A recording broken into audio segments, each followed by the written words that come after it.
ہندوستان کا اتہاس جو پچھلا 900 سال پرانا اتہاس وہ ہمارے سامنے بچوں کے سامنے آئے گا تو انہیں پتہ چلے گا کہ ہم کیا تھے اور ہم کیا. تو ہمیں اپنے کالجز خود بنانے چاہیے جس میں آپ اپنی گرلس کو پڑھائیں. اس ملت اسلامی کے پاس کچھ کمی نہیں. تو آج صلی اللہ علیہ وسلم نے پوچھا کہ تمہارا بچہ کتنا بڑا ہے؟ تو انہوں نے کہا کہ 2 سال کا. تو آج صلی اللہ علیہ وسلم نے فرمایا کہ بہت دیر کر دی. ماں باپ نے بس موبائل دے دیے ہیں لیکن وہ کبھی چیک نہیں کرتے کہ ہماری بیٹی کے موبائل میں کس کا واٹس ایپ چل رہا ہے، کس سے کیا باتیں چل رہی ہیں. دوسری ضرورتوں کے لیے بھی مرد میل نرس کام کر رہے تھے. اب کہاں گئی اس قوم کی غیرت. السلام علیکم ورحمۃ اللہ وبرکاتہ. وعلیکم السلام ورحمۃ اللہ وبرکاتہ. آج ہم لوگ ایک اہم گفتگو کے سلسلے میں یہاں جمع ہوئے. سب سے پہلے میں آپ کو اپنا تعارف کرا دوں اور ہماری بہنوں کا بھی. میں انیسہ فاطمہ. سوسائٹی میں سماج میں ہم لوگ فلاح و بہبود کا جو کام کرتے ہیں کہ لوگوں کی زندگی میں دین آئے، لوگ اسلام کو سمجھیں اور اسلامی زندگی گزار سکیں. جیسا کہ اللہ رب العزت فرماتا ہے کہ قو انفسکم و اہلیکم نارا، بچاؤ اپنے آپ کو اور اپنے اہل و عیال کو جہنم کی آگ سے. تو ہماری زندگی کا مقصد ہی یہ ہے کہ ہم خود بچیں جہنم کی آگ سے اور ہمارے اہل و عیال کو، ہمارے پڑوسیوں کو، ہمارے محلے والوں کو، شہریوں کو، ملک کے لوگوں کو، تمامی لوگوں کو جہنم کی آگ سے بچانے کی کوشش کریں. میرے ساتھ ہیں میری بہن محترمہ ام عریف صاحبہ. دوسری بہن ہے ہمارے ساتھ محترمہ خورشید فاطمہ صاحبہ. محترمہ حنیفہ صاحبہ ہیں. تو ہم لوگ آج اسی ایک یہ جو جولن شیل مدعا سمجھ لیجئے اس کو، یا یہ ایک آگ جو لگی ہوئی ہے چاروں طرف کہ لوٹ ریپ، اس کی حقیقت کیا ہے اور یہ اس کے کیا وجوہات ہیں جن کی وجہ سے یہ سب اتنا پھیل گیا، یا اس کو پھیلایا جا رہا ہے، یا ہمارا منوبل توڑا جا رہا ہے، یا حقیقت اس کی کیا ہے. ہم آج اسی سلسلے میں بات کریں گے انشاءاللہ تعالی. تو میں محترمہ ام عریف صاحبہ آپ سے پوچھنا چاہوں گی کہ آپ اس کے لیے کیا اپنا مشورہ دیتی ہیں؟ جی، اصل میں بات جو ہم لوگ بلڈ ٹریپ کے بارے میں بات کر رہے ہیں یہ ارتداد سے تعلق رکھتا ہے. یعنی جب کوئی لڑکا یا لڑکی وہ کسی غیر مسلم کے ساتھ نکاح کرتا ہے یا ان کے ساتھ تعلق استوار کرتے ہیں تو اصل میں وہ اسلام سے ایک طرح سے خارج ہو جاتے ہیں، خود ہی نکل جاتے ہیں. اس کی بہت ساری وجوہات ہیں. اس میں کوئی ایجوکیشن بھی ہے، ماحول کی خرابی بھی ہے، تربیت کی کمی بھی ہے. میں اس کے تعلق سے ایک خاص وجہ یہ سمجھتی ہوں کہ ہم نے اپنی نسلوں کو اپنے ماضی سے نابلد رکھا ہے. جب کوئی قوم اپنے ماضی سے نابلد ہوتی ہے تو اس کے اندر احساس کمتری پیدا ہو جاتا ہے. آج ہمارے سامنے جو چکا چوندھ ہے دوسری قوموں کی، مسلمانوں کو اپنی تاریخ یاد نہیں ہے کہ کس طرح انہوں نے تاریخ کے ادوار میں بہت بنیادی کردار ادا کیا تھا. اور چونکہ آج وہ حکومت میں نہیں ہے اس لیے وہ دوسروں کے تابع فرمان ہے اور دوسروں سے مروب ہے. اس کا اثر لا محالہ نوجوان نسل پہ بھی پڑتا ہے. تو ضرورت یہ اس ارتداد سے بچانے کی چوطرفہ ہے. اس میں ایک یہ بھی ہے کہ ہم اپنے بچوں کو اپنی تاریخ بتائیں اور آگے بھی تاریخ رقم کرنے کے لیے انہیں ابھاریں. بہت اچھی بات کہی کہ ہمارا ماضی، ہماری تاریخ، ہمارا اتہاس جو رہا ہے، ہندوستان کا اتہاس جو پچھلا 900 سال پرانا اتہاس وہ ہمارے سامنے بچوں کے سامنے آئے گا تو انہیں پتہ چلے گا کہ ہم کیا تھے اور ہم کیا ہو گئے ہیں. ہاں محترمہ خورشید صاحبہ آپ کا کیا خیال ہے اس بارے میں؟ اصل میں ہوتا کیا ہے کہ بچوں کی شروعات بگڑنے کی کہاں سے ہوتی ہے؟ جب بچے 9th کلاس میں آتے ہیں، 8th کلاس میں آتے ہیں، سائنس کے ذریعے سے جو کچھ انہیں پڑھایا جاتا ہے تو ان کے اندر جنسی جذبات ابھرنے لگتے ہیں. اور پھر وہاں سے کیونکہ گھر کا ماحول نہیں ہوتا ہے، گھر میں وہ تعلیمات حاصل نہیں، جیسے کہ اپنے بچوں کو سورہ نور پڑھا دیجئے، پھر انہیں کسی بھی فیلڈ میں چھوڑ دیجئے تو آپ کے بچے نہیں بگڑیں گے. لیکن کیونکہ وہ چیز نہیں ہونے کی وجہ سے پھر بچوں کے اوپر یہ اثرات آتے ہیں. آج کل تو لیو ان ریلیشن شپ جو وبا پیدا ہوئی ہے، اب نہ پھیروں کی ضرورت ہے نہ نکاح کی ضرورت ہے. بے حیائی اتنی بڑھ چکی ہے کہ اکثر بڑے شہروں کے اندر بھی اور چھوٹے شہروں میں، گاؤں میں بھی یہ ہو گیا ہے کہ لوگ لیو ان ریلیشن شپ میں رہتے ہیں. تو یہ سب رہنا، باہر جانا اور مخلوط تعلیم جو آپ نے کہا کو ایجوکیشن، تو یہ سب ہوتا کیسے ہے کہ وہ ماں باپ کہاں ہیں؟ وہ والدین کی اس میں ذمہ داری آتی ہے نا. لڑکی کو بھیج رہے ہیں باہر ہاسٹل میں تو وہ کیسے رہے گی وہاں، کیسے سروائیو کرے گی، اس کا پارٹنر کون ہے، اس کا روم میٹ کون ہے، اس کے ساتھ وہ کیسے رہتی ہے. سب سے پہلے تو والدین میں دین آنے کی ضرورت ہے نا. تو اس کے اور پھر جو آپ بھیج رہے ہیں وہ لڑکی گھر سے جینس ٹاپ پہن کر جا رہی ہے، بنا برقعے کے جا رہی ہے، وہ کس کے ساتھ پارٹی کر رہی ہے، کس کی سالگرہ میں شریک ہو رہی ہے، ये होश हवास ही नहीं रहता है, माँ बाप को ही पता नहीं होता है। दूसरी चीज़ इसमें ये भी होती है, पॉइंट इसका ये भी है कि गुर्बत, गरीबी की वजह से भी गरीब वालिदैन इस बात के ऊपर मजबूर हो जाते हैं। तो अब इन तमाम चीज़ों को कैसे दूर किया जाए और उसका हल क्या हो? की हल है कि हम वापस इस्लाम की तरफ रुजू करें, और ये सारे मसाइल का हल इस्लाम में मौजूद है। जैसे कि एजुकेशन की बात अभी आई, तो हमें अपने कॉलेजेस खुद बनाने चाहिए जिसमें आप अपनी गर्ल्स को पढ़ाएं। इस मिल्लत इस्लामी के पास कुछ कमी नहीं है, मगर वो इस पे फोकस नहीं कर रहे हैं, तालीम पे फोकस नहीं है उनका। आज हमारे वहाँ शादियों में वली में लाखों रुपए के शादी हाल 5-5 लाख रुपए के लिए जा रहे हैं। लेकिन यही अगर हम अच्छे कॉलेज बनाने में जो लड़कियों के लिए बने, ख़ास तौर से अच्छे हॉस्पिटल बनाने में खर्च करें, यानी उम्मत मुसलमा जो करना चाहती थी, जो करना चाहिए था, वो तरतीब उलट गई। मतलब जो हमारी अपनी कौम के सरबरा, मतलब हमारे मुल्ला, हमारे मौलवी, हमारे काजी, इन लोगों को जो होना था इस बात का एहसास, वो एहसास ख़त्म हो गया। यानी अफसोस तो ये है कि एहसास से जिया जाता रहा। इमाम बुखारी को उनकी वालदा सोने के सिक्के देकर तालीम के लिए भेजती कि वो आला तालीम हासिल करें। तो हमने, और शरीयत में शादियाँ इस तरह होती थी कि हुज़ूर अकरम सल्लल्लाहु अलैहि वसल्लम उसी कॉलोनी में, उसी महल्ले में मौजूद हैं और आपको ख़बर नहीं होती थी। और आज हम दूर दूर के रिश्तेदारों को इकट्ठा करते हैं और समझते हैं कि ज़िंदगी का सबसे बड़ा मकसद शादी करना। असल में तो शादी का मकसद ही ख़त्म कर दिया ना। शादी का मकसद क्या है? सिर्फ निकाह और 3 नुक्तों का इजाफा करके उसमें शादी कर दी और शादी में तबाही हो गई और सब शादी को शादी कर दी। और असल में क्या है कि जहाँ तक जो ख़राबियाँ पैदा हो रही हैं उसमें कहीं ना कहीं हम लोगों की भी जिम्मेदारियाँ बनती हैं कि हम वो शायद पहुँचा नहीं सके उन लोगों के पास के जो पहुँचाना चाहिए था, और उनके वालिदैन भी इसके सख्त ज़िम्मेदार होंगे। और अगर अभी भी हमने इसके ऊपर बंद नहीं बांधे और नहीं रोका, जैसे अल्लाह ताला ने कहा कि निकाह के ज़रिए से ज़िना के सारे दरवाज़े मैंने बंद किए हैं, तो अब ये हो रहा है, तो ये कौन है इसका ज़िम्मेदार? और अल्लाह के नबी सल्लल्लाहु अलैहि वसल्लम की वो हदीस कि एक शख्स उसका दीन कामिल हो ही नहीं सकता जब तक कि वो हिसारे निकाह में ना आ जाए। तो ये बढ़ती हुई उम्र में लड़के और लड़कियों की शादी करना, ये भी एक वजह है इसकी। एक सॉल्यूशन ये हो सकता है कि आप उनकी वक्त पे शादी कर दीजिए, उसके बाद वो साथ में ही पढ़ें, वो कॉलेज में जा कर के साथ में पढ़ें बहैसियत मियाँ बीवी के। असल में क्या है कि आज जो दौर चल रहा है, मीडिया का दौर, आज बच्चे के हाथ में मोबाइल है, सारे बिगाड़ के सामान घरों के अंदर मौजूद हैं। और जैसे ही बच्चा थोड़ा सा समझदार होता है, माएँ उसको सामने मोबाइल रख देती हैं। और ये कार्टून जो चल रहे हैं, इन कार्टूनों में भी मतलब ऐसी बातें बच्चों के बीच में होती हैं कि जिनसे बच्चों के जहन को ख़राब कर देती हैं जो बातें। और हम खुशी खुशी उन कार्टून को दिखाते हैं। नौजवानों के हाथों में मोबाइल दे दिए हैं और उसमें हर चीज़ ओपन कर दी है। आज हर चीज़ बच्चे, लड़के और लड़कियाँ देख रहे हैं और माँ बाप ने बस मोबाइल दे दिए हैं, लेकिन वो कभी चेक नहीं करते कि हमारी बेटी के मोबाइल में किसका व्हाट्सएप चल रहा है, किससे क्या बातें चल रही हैं। एक तो बिगाड़ का ये भी बहुत रास्ता है, बहुत बड़ा रास्ता है। आप अपनी बेटी को कितना ही पर्दे में रखें और उसे मोबाइल दे दें, पूरी दुनिया उसके साथ जुड़ गई है, पूरी दुनिया उसके साथ जुड़ गई है। आपको नहीं पता चल रहा है कि वो किन किन से कांटेक्ट में है और किन के साथ उसके बातें चल रही हैं। तो इसके लिए आप ये बताएं कि क्या ये सब जो हो रहा है, हम आए दिनों ख़बरें सुन रहे हैं मीडिया पे, फ़लानी लड़की उसके साथ चले गई, फ़लानी लड़के ने उसके साथ ये कर लिया, तो इसमें अभी हम इस्लाम की रोशनी में हम क्या उसका हल निकाल सकते हैं? हाँ, तो ये जो अभी बड़ी समाजी बुराई जो पनप रही है, उसके लिए सबसे पहले इत्तेहादुल मुस्लिमीन बहुत ज़रूरी, मुसलमानों में बाहम इत्तेहाद होना चाहिए। दूसरा, ये जो आपने बहुत सारी जो तालीम के ज़रिए से ख़राबी आ रही है, मोबाइल के ज़रिए से ख़राबी आ रही है, उसका एक ही हल है कि हम वापस इस्लाम की तरफ रुजू करें। अगर माँ बहुत देर तक मोबाइल में घुसी रहेगी तो लाजिमन बच्चे घुसेंगे। बहुत सादा सी मिसाल है कि हम जब नमाज़ पढ़ते हैं तो हमारे छोटे छोटे बच्चे हमारे साथ पढ़ते थे, तो जो माँ और बाप का जो रोल होगा वो खुद ब खुद बच्चे उसको फॉलो करते हैं।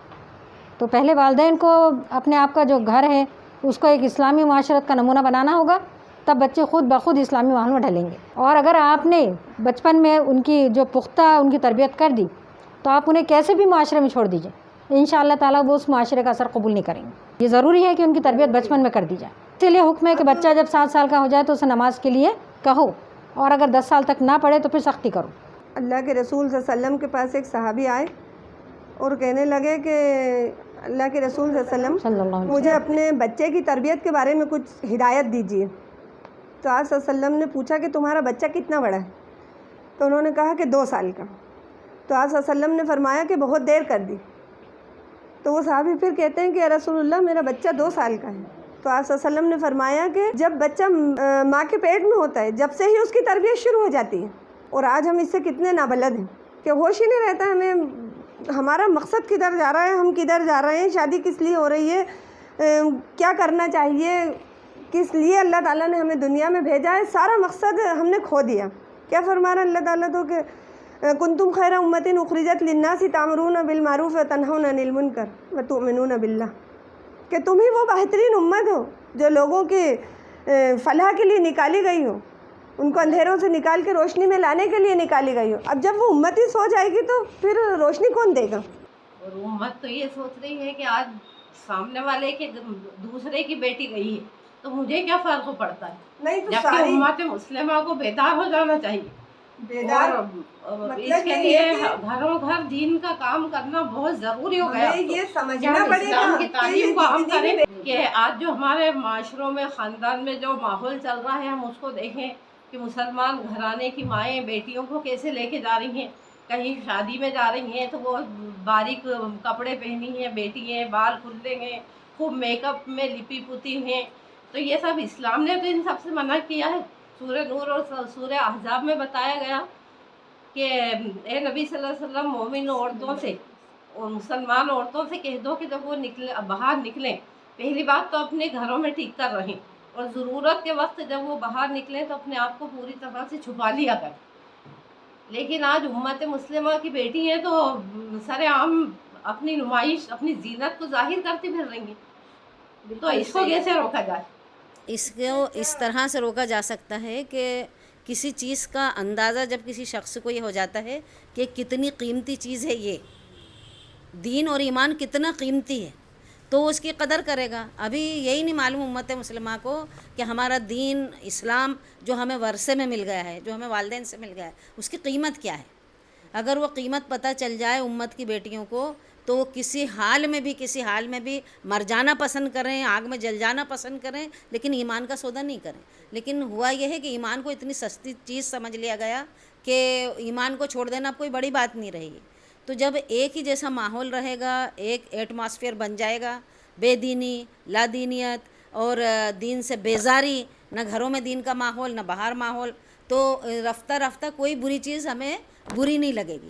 اتنا عادی ہو جائیں گے کہ ہم کو عادت میں آ جائے گا کہ ہم اسلام سے کفر کی طرف چلے جائیں تو کوئی فرق نہیں پڑتا ہے کہ ہم سب آپس میں جو ہیں بھائی بھائی ہیں. ہم بھائی بھائی ہو ہی نہیں سکتے. ایمان والا ہی ایمان والے کا بھائی ہو سکتا ہے, کوئی بے دین کسی بے دین کا بھائی نہیں ہو سکتا. تو یہ بات ہمیں گھول کے پلانا پڑے گی اپنی نسلوں کو, اپنی برادری کو, اپنی قوم کو, جب جا کے یہ ہو سکتا ہے کہ یہ رکے. تو اس کے لیے جو سب سے پہلی ضرورت جو ہے ہم لوگوں کی کہ ہم اپنے بچوں میں دین پیدا کرنے کی کوشش کریں, اور اپنے ہی بچوں میں نہیں قوم کے ہر بچے میں دین پیدا کرنے کی کوشش کریں. ایک بات جو آئی تھی ابھی کہ ہمارے اسپتال ہمارے ہوں, مجھے بڑا افسوس ہوا کہ MY ہاسپٹل میں جانا پڑا, اور مسلمان عورتیں جن کو ڈیلیوری ہوئی تھی تو ان کی ڈریسنگ کے لیے, ڈریسنگ تو دور کی بات ہے جو ڈاکٹر کرتے ہیں, دوسری ضرورتوں کے لیے بھی مرد میل نرس کام کر رہے تھے. اب کہاں گئی اس قوم کی غیرت اور وہ شرم و حیا کہاں چلی گئی؟ یعنی شرم سے پانی ہو گئے کہ کیونکہ کمزور مسلمان, غریب مسلمان, ظاہر ہے کہ وہ اتنے 50 ہزار دے کے ڈیلیوری نہیں کرا سکتے, ان کو سرکاری ہاسپٹل میں جانا. نہیں تو یہ بات کے لیے میں آپ سے بات کروں گی کہ کمزور مسلمان, غریب مسلمان, ٹھیک ہے وہ, لیکن آخر یہ اس حالت کو پہنچے کیوں؟ یہ بھی ایک سوال ہے کہ وہ اس حالت پہ پہنچے کیوں. لیکن ہمیشہ سماج میں غریب بھی رہے گا اور امیر بھی رہے گا, ہے نا. تو وہ بیلنس کیسے بنے گا کہ وہ امیر لوگ جن کو اللہ تعالیٰ نے نوازا ہے وہ فضول خرچیاں اپنی روک کے امت کے اس اہم مسئلے پر دھیان دیں. ابھی بقرعید آنے والی ہے, ہم دیکھیں گے 50 ہزار 1 لاکھ کا بکرا ہمارے گھروں کے سامنے کھڑا ہوگا. لیکن ایک بہت اچھا مشورہ جو دیا تھا हमारे भाई ने कि अगर हम बड़े की कुर्बानी में हिस्सा लेके बाकी पैसों को बचा कर इस काम में लगा दें तो कितना कुछ हो सकता है ना। हमारे बड़े बड़े इज्तिमात होते हैं, लोग जमा होते हैं, अगर एक एक रुपया 2-2 रुपया 5-5 रुपया जमा करके अगर एक उसमें डाला जाए तो 10,000 लोग जमा होंगे तो कितना पैसा जमा हो सकता है। आप देखें कि अग्रवाल समाज, बाणेश्वरी समाज, फलाना समाज, सबके अपने हॉस्पिटल, अपने कॉलेज, गुजराती समाज अपने स्कूल, मुसलमानों का कोई स्कूल नहीं है। जो है भी तो वो भी पूरी तरह जो हम कहना चाहें जिस तरह से होना चाहिए वो नहीं है। तो सबसे बड़ी ज़रूरत इसकी है कि स्कूल हमारे हों, कॉलेज हमारे हों, हॉस्पिटल हमारे हों। फिर हम देखेंगे हम अपनी बच्चियों को नर्सिंग भी कराएं। अल्लाह के नबी सल्लल्लाहु अलैहि वसल्लम ने फरमाया दाई बनाओ, अपनी लड़कियों को तालीम दो कि वो दाई बने माने डॉक्टर बने, लेडी डॉक्टर बने, तो उनको डॉक्टर भी हम बनाएं और तालीम भी उनको आला से आला तालीम दिलाएं, लेकिन उसका जो है तरीक़ा जो हो वो सही होना चाहिए, इस्लामी तरीक़े के ऊपर होना चाहिए। जैसे कि अल्लाह ताला फरमाते हैं कि या अय्युहल्लज़ीना आमनु उदखुलू फ़िस्सिल्मि काफ़्फ़ा वला तत्तबिउ खुतुवाति शैतान इन्नहु लकुम अदुव्वुम मुबीन, के ईमान लाने वालों पूरे के पूरे इस्लाम में दाखिल हो जाओ। बहुत सारे शोबे हैं इस्लाम के पूरे इस्लाम में दाखिल हो जाओ और शैतान के नक्शे कदम पर ना चलो, इसलिए कि वो तुम्हारा खुला हुआ दुश्मन है। तो वो माहौल पैदा करना पड़ेगा, हर डोर टू डोर जाके उनके वालिदैन को भी समझाना पड़ेगा और उसके लिए हमें एक पूरी टीम तैयार करना पड़ेगी। इसका तदारुक तो इसी तरह से हो सकता है कि हम घर में बैठे रहें और हम सोचें कि सारा माहौल सुधर जाए, तो ये नहीं हो सकता। देखिए, जो बिगाड़ के असबाब बताए गए हैं कि जब किसी कौम के नौजवान अय्याश हो जाएंगे और औरतें नाफरमान हो जाएंगी तो उस कौम पे ज़वाल आ जाएगा। तो अगर हम इस्लाह करना चाहते तो यहीं से इस्लाह भी होगी। तो इस काम के लिए ख़वातीन को उठना होगा, ख़वातीन को बेदार करना पड़ेगा। ये मर्दों के करने हैं, ख़वातीन ही कर सकती हैं। उन्हीं की गोद में नस्लें परवान चढ़ती हैं, मुआशरे पर उन्हीं का असर होता है, रस्म रिवाज बनाने में उन्हीं का हाथ होता है। तो इस्लाह के असबाब भी उन्हीं के ज़रिए से पैदा हो सकते हैं। क्योंकि एक औरत जो है, ख़ुद अल्लाह के रसूल सल्लल्लाहु अलैहि वसल्लम ने फरमाया कि एक औरत एक पूरे ख़ानदान को का सुधार का ज़रिया बन सकती है। अगर एक औरत सुधरी हुई है, क्योंकि एक औरत नानी भी होती है, दादी, चची, बहुत सारे रिश्ते जुड़े हुए होते हैं उसके साथ। अगर एक औरत सही है तो फिर पूरा ख़ानदान सुधर जाएगा, और अगर एक औरत गलत है तो माशरे के अंदर फिर पूरे आइली ज़िंदगी पूरी ख़राब हो सकती है, उसकी ख़ानदानी ज़िंदगी पूरी मुंतशिर हो जाएगी। तो इसलिए ख़वातीन और सबसे ज़्यादा अगर आगे रहती हैं हर काम में तो ख़वातीन है। देखिए अभी आज खजराने के अंदर ही हम देख लेते हैं कि इतनी शादियाँ चल रही हैं और ख़वातीन मर्दों के पीछे पीछे ऐसे निकल के जा रही हैं कि अगर वो तैयार होकर रेडी होकर निकलती हैं अपने घरों से मेकअप में और सज धज के, तो शैतान भी शर्मा के भाग जाता है। ये हाल ख़वातीन का हो रहा है। होता ये है कि मर्द जुमे का खुतबा सुनता है, मस्जिद में जमा होता है ना, औरतें इससे महरूम रहती हैं, औरतों को रोका जाता है कि वो मस्जिद में नहीं जाएंगी। लेकिन अगर ऐसे जो प्रोग्राम्स हों तो उसमें औरतों को ज़रूर शरीक करना चाहिए और औरतों का इंतज़ाम हो अलग से, जहाँ पे उनके बैठने के लिए इंतज़ाम हो, पर्दे का एहतमाम रखा जाए। और ये जो आग लगी हुई है चारों तरफ, हम बात इस पे कर रहे थे लव ट्रैप, ये लव ट्रैप जिसको ख़ास तौर से बनाया गया और फैलाया गया और उसने हमारे घरों के अंदर नफूस कर लिया, वो हमारे घरों में दाखिल हो गया। आज हर मुसलमान भी लव ट्रैप कर रहा है, मतलब कहीं ना कहीं उनको कामयाब कर रहा है। ये ईमान इस्लाम ये इतनी सस्ती चीज़ नहीं है कि इसको इतनी आसानी से कोई छोड़ दे। वो कहीं ना कहीं उसकी जो वजूहात रही हैं, या तो माँ बाप में कहीं दीन नहीं है, या माँ बाप में से कोई एक पहले गैर मुस्लिम था बाद में मुसलमान हुआ। जहाँ तक जो भी केसेस सामने आए हैं तो वहाँ पर वो खुद ही अपनी बीवी को मुसलमान नहीं कर सका। कहीं नो मुस्लिम बीवी है, कहीं नो मुस्लिम शोहर है, वो दोनों में भी दीन का कोई वो नहीं आया। तो ज़िंदगी में जब उनकी औलादें आगे बढ़ी होती हैं तो वो भी ऐसे ही काम करती हैं। तो ज़रूरत इस बात की है कि हर घर, जो अभी आपने कहा कि डोर टू डोर जाना चाहिए, हर दरवाज़े पे दस्तक दी जाए, हर शख्स को कौम के झंझोड़ा जाए। और फिर जब ये हो जाए, खुदा ना करे कि ये हो जाता है, अभी हमारे इसी इंदौर के अंदर हुआ, तो जाके यानी वो शख्स बाप जो था लड़की का मानने को तैयार नहीं था कि मेरी लड़की ऐसा कर ही नहीं सकती। हाँ, और उल्टी धमकी ये दी गई जिन नौजवानों ने उस लड़की को देखा कि हम तुम्हारी रिपोर्ट डलवाएंगे, और सब दूर में लड़के बेचारे डर गए कि ये क्या हो गया मामला, تو امام مسجد کو جانا پڑا اور پھر انہوں نے جا کے اسے سمجھایا، تب جا کے اس باپ نے اس کو قبول کیا. جب ماں باپ اگر یہ شے دیں گے کہ کوئی بات نہیں، آج کل تو ماڈرن زمانہ ہے، ایسا ہوتا ہی آیا ہے، اور فلانے نے بھی ایسا کرا، ڈھمکے نے بھی ایسا کرا، میری لڑکی نے کر لیا تو کیا بڑی بات ہو گئی. تو جب ماں باپ میں یہ جذبہ آ جائے گا تو پھر کوئی قوم کی بیٹی سدھر نہیں سکتی. ہمیں سمجھنا چاہیے، ہمیں اپنے دین کی، اسلام کی قیمت کو سمجھنا چاہیے کہ کتنا قیمتی چیز ہے جو ہم کو ورثے میں مل گئی ہے، جس کے لیے ہمیں حضرت سمیہ جیسی کوئی تکلیف نہیں اٹھانا پڑی کہ وہ شہید ہو گئیں، لیکن مرتے دم تک انہوں نے یہ نہیں کہا کہ یہ میرا خدا ایک خدا نہیں ہے. اگر وہ چاہتی تو ابو جہل کے اس سے آزاد ہو سکتی تھیں، لیکن وہ ختم ہونا انہوں نے منظور کیا. حضرت آسیہ آپ کا ہمارے سامنے مثال ہے. اللہ تعالیٰ قرآن میں 4 عورتوں کی مثال دیتا ہے نا، ایک حضرت آسیہ کی، ایک حضرت مریم کی، نیک بیویوں میں، اور بد عورتوں کے اندر حضرت لوط علیہ السلام کی بیوی کی اور نوح علیہ السلام کی بیوی کی. تو فیصلہ ہم کو کرنا ہے کہ ہم کو حضرت آسیہ، حضرت سمیہ کے نقش قدم پہ چلنا ہے، یا ہم کو حضرت لوط علیہ السلام کی بیوی اور نوح علیہ السلام کی بیوی کے نقش قدم پہ چل کے جہنم میں جانا ہے. سودا تو جنت یا جہنم کا ہے. تو آپ کو اگر ابھی وقت ہے کہ ہم اپنی اولاد کو بچا لیں، بیٹیاں اپنے آپ کو بچا لیں، بیٹے اپنے آپ کو بچا لیں.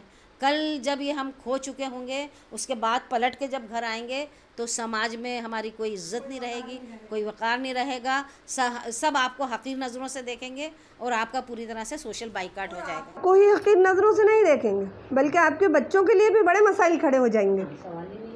دوسرا، اگر ایسا کہیں ہو جائے تو ہمارا اس کے ساتھ طریقہ کار کیا ہونا چاہیے؟ پہلے تو ہمیں اگر خدا نخواستہ ایسی کوئی خبر آتی ہے تو وہاں جا کر کے حالات کو سمجھنا چاہیے. اس وقت یہ دیکھنا چاہیے کہ وہ والدین کیا کہتے ہیں.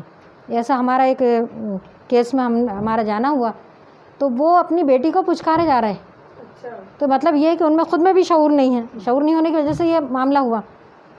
تو آپس میں جو ہمارے جو معاشرتی جڑ کے ہم کو رہنا چاہیے، لوگوں سے تعلقات قائم رکھنا چاہیے. اور ہماری جو عبادات ہیں، حج کا اجتماع ہے، جمعہ کا اجتماع ہے، 5 وقت کی نمازیں ہیں، لوگ ملے، آپس میں اتحاد پیدا ہو، مسلمان آپس میں ملے، ان کا معاشرہ اسلامی معاشرہ بنے، اس کے پورے وسائل بنائے گئے ہیں، ایک دوسرے کے حالات سے واقف رہے. تو ہماری اگر معاشرے پر پکڑ اتنی اچھی ہوگی تو اس طرح کے کیسز نہیں ہوں گے. بالکل بے شک. اور یہ جو بار بار میں تربیت کے لیے کہہ رہی ہوں، تو پہلے والدین کی تربیت، تو اجتماعی ملاقاتیں ہوں، اجتماعات ہوں، ہمارے لوگ آپس میں ملیں، اور سورہ عصر کی جو روشنی میں معاشرے کا ہم اصلاح کر سکتے ہیں کہ ہم ایک دوسرے کو حق کی تلقین کریں. یہ حق کی تلقین بہت ضروری ہے. مرد مردوں میں کام کریں، عورتیں عورتوں میں کام کریں، اور اس کے ذریعے سے بچوں میں بھی کام ہوگا تو معاشرے کی اصلاح ہو سکتی ہے. دوسری بات کہ اگر ان کیس ایسا ہو جاتا ہے، کوئی لڑکی چلی گئی ہے، ماں باپ بھی اس کو برا نہیں سمجھ رہے، تو کیا ہم اس فیملی سے اسی طرح روابط قائم رکھیں جیسے کہ پہلے تھے؟ دیکھیے، اگر اس میں والدین غلط ہیں تو ان کا بائیکاٹ کرنا چاہیے. اگر وہ غلط نہیں ہے تو اس بچی کو واپس لانے کی پوری کوشش کرنی چاہیے، اس کی اصلاح کرنی چاہیے. عام طور پہ کیا سوچا جاتا ہے کہ اگر وہ چلی گئی ہے تو چھوڑ دیا جائے. یہ نہیں ہونا چاہیے، واپس لانا چاہیے اور توبہ کا موقع دینا چاہیے. تو کوشش یہی ہونی چاہیے کہ ہم پوری اصلاح کریں. ایسا نہیں کہ پھر حالات کے بہاؤ پر ان کو چھوڑ دیا جائے، یہ غلط ہے. اگر والدین سرکشی کرتے ہیں تو پھر ان کے ساتھ سختی سے معاملہ کیا جائے، ان کے ساتھ شادی بیاہ کا معاملہ نہ کیا جائے، سوشل بائیکاٹ کیا جائے ان کا. یہ کر سکتے ہیں. اب وہ وقت تو رہا نہیں کہ آپ ان کو پکڑ کے مار سکیں، پکڑ سکیں. یہ بات نہیں رہی. ذہنوں کو ہی بدلا جائے گا، اور یہ ذہنی جنگ ہے، یہ ہتھیاروں کی جنگ، یہ مار پیٹ کی جنگ نہیں ہے. آج کا جو دور ہے تو اس میں کوئی انہوں نے بتایا کہ وہ انکار ہی کر دیا، لڑکی کے والد نے انکار کر دیا کہ نہیں میری بچی ایسی ہے ہی نہیں. تو اب مارنے سے بھی اس میں کیا ہوگا؟ ضرورت تو اصلاح کرنے کی ہے، کرنا ہوگا. سماجی بائیکاٹ ضروری ہے، ورنہ دوسرے لوگ اس سے غلط راستے اختیار کریں گے. کہ اس کی گئی تو کیا ہوا اور میری چلی گئی تو کیا ہوا، اس کی بھی تو گئی تھی. تو یہ والی بات یہ سوچنی ہونی چاہیے. مرد بھی بس مسجدوں میں تقریریں سن کے آ جاتے ہیں اور باہر نکلے کہ پھر سب بھول جاتے ہیں. بلکہ سب کو بیدار ہونا ہے اس کے لیے ہم کوشش کریں کہ ہر گھر کا دروازہ کھٹکھٹانا پڑے گا، ہر جگہ جا کے اسلامی تعلیم کو عام کریں ہم، کہ ہمارا رب ہم سے کیا کہہ رہا ہے، کہ ہمارے مسلم گھرانے کیسے ہونا چاہیے، ہمارے بچوں کی تربیت کیسی ہونا چاہیے. لڑکیوں سے ہی نہیں ہے، آج کے نوجوان لڑکوں کو بھی دیکھیں، آپ کے لیے ایک بہت بڑا سہارا ہوتے ہیں. लेकिन वो कहाँ जा रहा, वो उनमें भी कितनी खराबियाँ पैदा हो रही हैं, नशे वो कर रहे हैं। बिगाड़ने की कोशिश की जा रही है कि नौजवान तबका जो बिगड़ेगा तो नस्लें बिगड़ जाएंगी। नहीं है, लड़के भी उसी रास्ते के ऊपर चल रहे हैं। जहाँ तक मैंने आप लोगों की गुफ्तगू से ये जाना कि एक तो शादी सही उम्र में सही वक्त पे की जाए लड़का लड़कियों की, ताकि अगर आप आग और घी को दोनों को एक जगह जमा करेंगे और ये कहेंगे कि आग अपना काम ना करे और घी अपना काम ना करे तो ये नामुमकिन बात है, ये हो ही नहीं सकता है। जब ऐसा हो ही गया है तो आप उसको बचा नहीं सकते हैं, तो इसलिए उसका पहले से ही इंतज़ाम किया जाए। आप पढ़ें, शादी के बाद भी पढ़ सकते हैं, जैसे हमारी बहन ने बात की कि दोनों लड़का लड़की शादी के बाद कॉलेज जाएं, शादीशुदा होकर कॉलेज जाएं तो जा सकते हैं। दूसरा ये कि हमारी तालीम का इस्लामी इंतज़ाम हो, स्कूल हमारे हों, कॉलेजेस हमारे हों, हॉस्पिटल हमारे हों, और जब ये होगा तो हमें बाहर में टचअप हमारा नहीं आएगा। मुसलमान आज अपने को दोयम दर्जे का शहरी समझ रहा है। हाँ। नहीं, आप बुनियादी किरदार हैं, आप ही हीरो हैं इस खेल के पूरे। मुसलमानों को जो अपना जो उनका जो किरदार है वो पहचानना होगा, मुआशरे पर आप असर डालें। सबसे पहली चीज़ तो है कि आपकी पर्सनैलिटी ऐसी हो कि आप दूसरों पर असरअंदाज हो, लोग आपको देख के इस्लाम को पहचानें। मुस्लिमा को सबसे पहले वही चीज़ है कि अल्लाह ताला की मारिफत हासिल होना चाहिए। जब अल्लाह ताला को पहचानेगा इंसान तो फिर अपनी अहमियत का भी अंदाज़ा होएगा। अभी जो ख़वातीन जो बच्ची हैं स्कूल कॉलेजेस में जा रही हैं और उनके अंदर ये बिगाड़ पैदा हो रहा था, उनके साथ कैसे काम किया जाए? ज़हन बनाना पड़ेगा ना, जहन साजी करना पड़ेगी, जहन साजी करना पड़ेगी। सबसे बड़ी जहन साजी के अलावा कुछ नहीं होगा। उनके साथ उनके वालिदैन की भी जहन साजी की ज़रूरत है। दूसरा ये है कि लड़कियां अगर वहाँ जा रही हैं तो घर से दीनदार होंगी तो वहाँ पे दीन पेश कर सकती हैं, लेकिन वो जाके वहाँ के असर को बुरखा उन्होंने उतारा, हैंडबैग में रखा और फिर उन्होंने कपड़े चेंज करे, यानी ये हाल है कि वो फिर उधर से बॉयफ्रेंड आता है, लड़की वहाँ पे बैठती है और कॉलेज के बाहर से ही गायब हो जाती है। तो ये इसके लिए भाइयों को, बापों को, इनको पूरी चौकसी रखना पड़ेगी। ये इतने आसानी से नहीं हो जाएगा। दुश्मन तो आपकी ताक में है, वो तो आपको रुसवा करना चाहता है। आपका बहुत बड़ा प्लान है। मुसलमान उम्मत मुसलमान तो गफलत की नींद सो रही है और हमें शादियों से, दावतों से इससे ही फुर्सत नहीं है हमें कि हम इन सब ज्वलनशील मुद्दों पर गौर व फिक्र करें या उम्मत मुसलमान में क्या बिगाड़ आ रहा है, किस शादी में हमें क्या कपड़े पहनना है और हमारा ड्रेस कैसा होना चाहिए, इससे आगे की हमारी सोच नहीं है। दूसरी बात ये कि एक बात जो आपने कही थी कि माँ 50 साला माँ जो है वो बुरखे के अंदर लेस है, और नौजवान लड़की जो है वो बाल खुले हैं उसके और वो जीन्स पहनी है या वो लहंगा पहनी हुई है, आधी पीठ उसकी खुली है और वो माँ को कोई एतराज़ नहीं। माँ जिसको अभी बुरखे की ज़रूरत नहीं बुरखे में, और लड़की बेपर्दा जा रही है, तो माँओं को क्या हो गया है? माँओं को भी दीन, माँओं में भी दीन आने की ज़रूरत है। तो उसके लिए अभी वक्त रहता, अभी वक्त गया नहीं है। अगर हम कोशिश करें तो बहुत कुछ हो सकता है। दूसरा एक जो बात कही कि ये फ़िरका जो हमने बना रखे हैं, ग्रुप बना रखे हैं, जमातें बना रखी हैं, हम सब अल्हम्दुलिल्लाह एक ला इलाहा इल्लल्लाह के मानने वाले हैं। अल्लाह हमारा रब है, दीन हमारा इस्लाम है और मुहम्मदुर रसूलुल्लाह सल्लल्लाहु अलैहि वसल्लम हमारे हादी और हमारे रहबर हैं। तो हमें उन्हीं के नक्श कदम पे चलना है। हमें ये ग्रुप में, फ़िरक़ों में, मसलक में नहीं बटना है। अगर हम एकजुट नहीं हुए तो कई लोग हम पे हमला करेंगे और वो हमें उचक ले जाएंगे और हम हाथ मलते रह जाएंगे। तो हमें ज़रूरत है इस बात की कि हम इन सारी चीज़ों से ऊपर उठकर एक हों, मुत्तहिद हों, यूनिटी बनाएं और यूनिटी बनाकर हर गली मोहल्ला में, हर कूचे में काम करें। इंशाअल्लाह ताला ये वो हो ही नहीं सकता कि एक शख्स मेहनत करे और कामयाब ना। बिल्कुल हालात बदलेंगे और बदल जाएंगे, इनकलाब ज़रूर आएगा। अभी हमारे सामने वो अल्लाह अकबर वाली लड़की हमारे सामने मिसाल है ना। पूरे गैर मुस्लिम कॉलेज में पढ़ती है, एक अकेली लड़की ने 50 लड़कों ने उसको घेरा था, सिर्फ एक सदाए अल्लाह अकबर से उसने उनको ज़ेर कर दिया। तो क्या हमारी लड़कियां ऐसी नहीं बन सकती? हमारी बेटियां ऐसी नहीं बन सकती? अब होता क्या है, असल में ये भी हो रहा है ना कहीं घरों के अंदर बहनों के साथ भाई भी मुलविस हैं। भाइयों को ख़बर नहीं है कि बहनें क्या कर रही हैं, और कभी कभी भाई और बहनें दोनों मिलके भी एक दूसरे के सपोर्ट में गलत कामों की तरफ शरीक हो जाते हैं। बहनों की खबरें भाई देते हैं और भाइयों की खबरें बहनें देने लगती हैं। बिल्कुल, ये भी शैतान की, तो ये भी शैतान का सबसे बड़ा हरबा है। और जब भाई गलत कामों में लग गए हैं तो अब बहनों को जाने में क्या परेशानी है? क्योंकि जब भाई घरों से गाफिल हैं और वो दूसरे काम इख्तियार कर चुके हैं, गलत रास्ते पकड़ चुके हैं, तो फिर बहनों को तो करना ही है। ये नहीं है कि लड़कियां ही बिगड़ रही हैं, लड़कों को भी सुधरने की ज़रूरत है, माँ बाप को भी सुधरने की ज़रूरत है, अइम्मा इकराम को भी समझने की ज़रूरत है कि आग कहाँ लगी है, वो पानी कहाँ डाला जाएगा, इस बात को समझने की मैं यही गुजारिश करूँगी अपने कौम के रहबरों से कि वो अपना स्टैंड लें, वो अपना स्टैंड लें, अपनी मस्जिदों को, अपने मदरसों को इसका काम के लिए चुनें और बनाएं वहाँ पे। क्यों नहीं होंगे? औरत जो चाहती है अपनी बात मनवा लेती है, जिस चीज़ को चाहती है करवा लेती है। तो औरतें मर्दों पे असरअंदाज हों, और मर्दों को अल्लाह ताला ने कव्वाम बनाया है तो वो अपनी औरतों पे असरअंदाज हों। जमा करो ना सबको, हर जुमे पे मर्द जमा होते हैं, औरतों को भी जमा करो एक जगह, उनको इनकी तरबियत करो, उनको सिखाओ, उनको समझाओ। अभी वक्त बहुत दूर नहीं गया है, ये इससे पहले कि जहन्नम के करीब हम जा लगें। हमको अपने आप को भी बचाना है और अपने अहल वयाल को भी जहन्नम की आग से बचाना है। कि बहनों के मशगलों से भाई भी बेखबर हैं, पूछें तो किस तरह वो जब खुद इधर उधर हैं।